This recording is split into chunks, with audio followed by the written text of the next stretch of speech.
Of హైదరాబాదులో 80 గజాల land plots ఉంటాయండి, దానికి గవర్నమెంట్ లోన్ రాదు, అమ్మేసుకుని వస్తున్నారు. కాబట్టి 10th ఎగ్జామ్ ఇందాక 2009 గురించి చెప్పాను. 2009లో 10th ఎగ్జామ్స్ మొట్టమొదటి ఎగ్జామ్ రోజు గొడవ జరగగానే మొత్తము పిల్ల పాపతోటి మొత్తం ఫ్యామిలీస్ దాదాపు 15,000 ఫ్యామిలీస్ హైదరాబాదులో ఇప్పటి వరకు ఏ స్వచ్ఛంద సంస్థ అయినా ఏ ప్రజోపయోగ సంస్థ అయినా Hindu exodus from old city దీని మీద అధ్యయనం జరిగిందా? జరపవలసినటువంటి అవసరం ఉన్నది. ఈ రకంగా ఎక్కడికి వెళ్ళారు వాళ్ళు? ఎల్బీ నగర్కి ఎవరు వెళ్ళారు, సరూర్ నగర్కి ఎవరు వెళ్ళారు, ఇంకా వేరే యాదగిరిగుట్ట ఎవరు వెళ్ళారు, నాగారంకి ఎవరు వెళ్ళారు, దమ్మాయిగూడకి ఎవరు వచ్చారు, ఘట్కేసర్కి ఎవరు వెళ్ళారు? ఈ స్టడీ జరగాలి.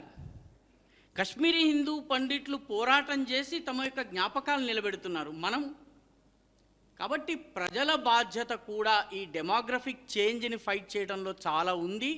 మనము ఒంటరి అని భావించడం వల్ల పారిపోవడం జరుగుతోంది.